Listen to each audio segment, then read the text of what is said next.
പശ്ചിമേഷ്യൻ രാഷ്ട്രീയ ആകാശം കഴിഞ്ഞ ഏതാനും ദശകങ്ങൾക്കിടയിലെ ഏറ്റവും വലിയ മാറ്റത്തിനാണ് ഇപ്പോൾ സാക്ഷ്യം വഹിച്ചുകൊണ്ടിരിക്കുന്നത്.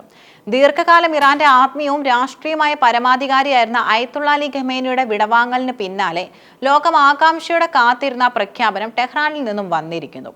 ഇറാന്റെ സുപ്രധാന സമിതിയായ അസംബ്ലി ഓഫ് എക്സ്പേർട്സ് അലി ഖമേനിയുടെ മകൻ മുജ്തബ ഖമേനിയെ രാജ്യത്തിന്റെ പുതിയ പരമോന്നത നേതാവായി നാമനിർദ്ദേശം ചെയ്തിരിക്കുന്നു. ഒരു സാധാരണ ഭരണത്തിനപ്പുറം ഇറാന്റെ ആഭ്യന്തര നയങ്ങളിലും വിദേശ ബന്ധങ്ങളിലും വിപ്ലവകരമായ മാറ്റങ്ങൾക്ക് ഈ തീരുമാനം വഴിവെക്കുമെന്നാണ് വിലയിരുത്തപ്പെടുന്നത്.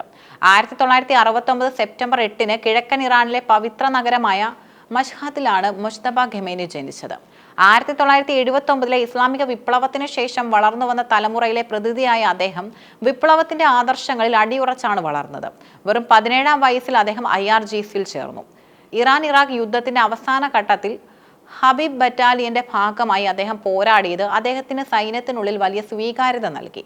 ഈ സൈനിക ബന്ധമാണ് പിന്നീട് അദ്ദേഹത്തിന്റെ രാഷ്ട്രീയ സ്വാധീനത്തിന്റെ നട്ടെല്ലായി മാറിയത്. പരമ്പരാഗതമായി ഇറാന്റെ സുപ്രീം ലീഡർ സ്ഥാനം വഹിക്കുന്നവർ അയത്തുള്ള എന്ന ഉയർന്ന മതപദവിയിൽ ഉള്ളവരാകണമെന്നാണ് നിയമം. എന്നാൽ മുജ്തബ ഖമേനി ഒരു മധ്യനിര പുരോഹിതനായാണ് അറിയപ്പെടുന്നത്. ഖോമിലെ പ്രശസ്തമായ സെമിനാറുകളിൽ അദ്ദേഹം പഠനം നടത്തിയെങ്കിലും മതപരമായ അറിവിനേക്കാൾ അദ്ദേഹത്തിന് രാഷ്ട്രീയ ബുദ്ധിശക്തിയാണ് അദ്ദേഹത്തെ ഈ പദവിയിലേക്ക് നയിച്ചത്.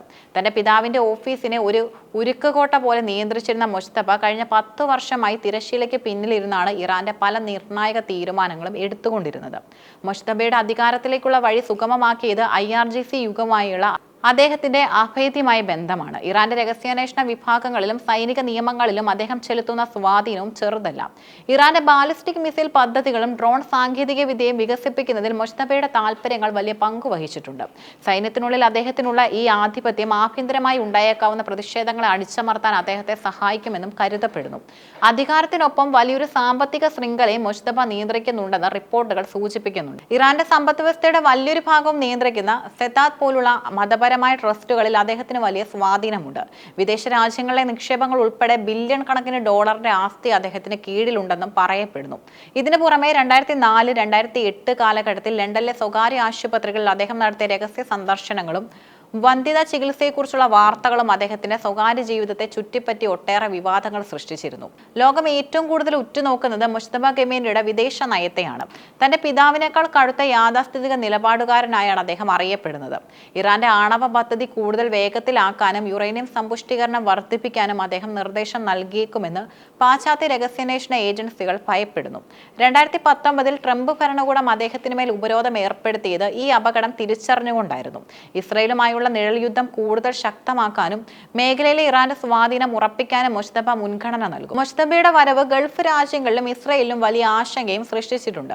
ഇസ്രയേൽ പ്രതിരോധ സേന നേരിട്ട് അദ്ദേഹത്തിന് മുന്നറിയിപ്പ് നൽകിയത് ഇതിന്റെ സൂചനയാണ്.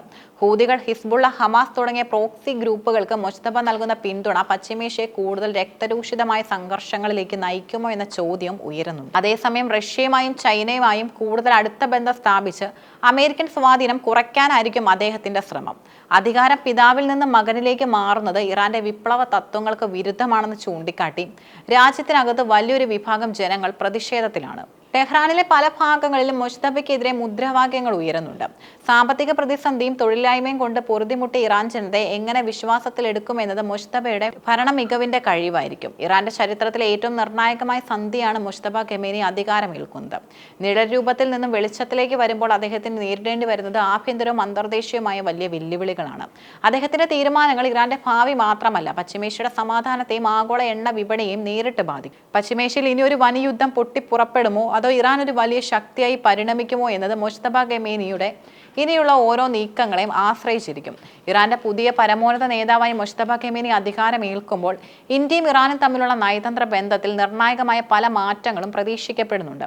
ദശകങ്ങളായി ഊർജ്ജ മേഖലയിലും തന്ത്രപരമായ പാശ്ചാത്യ സൗകര്യ വികസനത്തിലും ഇരു രാജ്യങ്ങളും സഹകരിച്ചു വരുന്നുണ്ടെങ്കിലും പുതിയ നേതൃത്വത്തിന്റെ കടുത്ത വിദേശ നയങ്ങൾ ഇന്ത്യക്ക് വലിയ വെല്ലുവിളികൾ ഉയർത്താനുള്ള സാധ്യതയുമുണ്ട്. അഫ്ഗാനിസ്ഥാനിലേക്കും മധ്യേഷ്യയിലേക്കുമുള്ള ഇന്ത്യയുടെ കവാടമായ ചബഹർ തുറമുഖത്തിന്റെ പ്രവർത്തനം പുതിയ നേതൃത്വത്തിന് കീഴിൽ എങ്ങനെ മുന്നോട്ട് പോകുമെന്നതും നിർണായകമാണ്. മുജ്തബ ഖമേനി റഷ്യയുമായും ചൈനയുമായും കൂടുതൽ അടുക്കുന്നത് ഈ പദ്ധതിയിൽ ഇന്ത്യയുടെ സ്വാധീനം കുറയ്ക്കാനും കാരണമായേക്കാം. ഇറാന്റെ ആണവ നയത്തെ ചൊല്ലി പാശ്ചാത്യ രാജ്യങ്ങൾ കൂടുതൽ ഉപരോധങ്ങൾ ഏർപ്പെടുത്തിയാൽ ഇറാനിൽ നിന്ന് കുറഞ്ഞ നിരക്കിൽ എണ്ണ ഇറക്കുമതി ചെയ്യാനുള്ള ഇന്ത്യയുടെ നീക്കങ്ങൾ വീണ്ടും പ്രതിസന്ധിയിലാകും. അമേരിക്കയുമായും ഇസ്രയേലുമായും ഇന്ത്യ പുലർത്തുന്ന അടുത്ത ബന്ധം പുതിയ ഇറാൻ നേതൃത്വവുമായുള്ള ആശയവിനിമയത്തിൽ വിള്ളലുകൾ ഉണ്ടാക്കിയേക്കാം. പ്രത്യേകിച്ച് ഇസ്രയേൽ ഇറാൻ സംഘർഷം രൂക്ഷമാകുമ്പോൾ ഇന്ത്യക്ക് കടുത്ത നിലപാടുകൾ സ്വീകരിക്കേണ്ടി വരും. കാശ്മീർ ഉൾപ്പെടെയുള്ള വിഷയങ്ങളിൽ ഇറാന്റെ മുൻകാല നിലപാടുകൾ പുതിയ നേതൃത്വത്തിന് കീഴിൽ കൂടുതൽ കർക്കശമാകുമോ എന്ന ആശങ്കയും നിലനിൽക്കുന്നുണ്ട്. ചുരുക്കത്തിൽ സാമ്പത്തിക ലാഭത്തെക്കാൾ ഉപരിയായി ആഗോള രാഷ്ട്രീയത്തിലെ ചേരിതിരിവുകൾ ഇന്ത്യ ഇറാൻ ബന്ധത്തെ വരും വർഷങ്ങളിൽ ശക്തമായി സ്വാധീനിക്കും.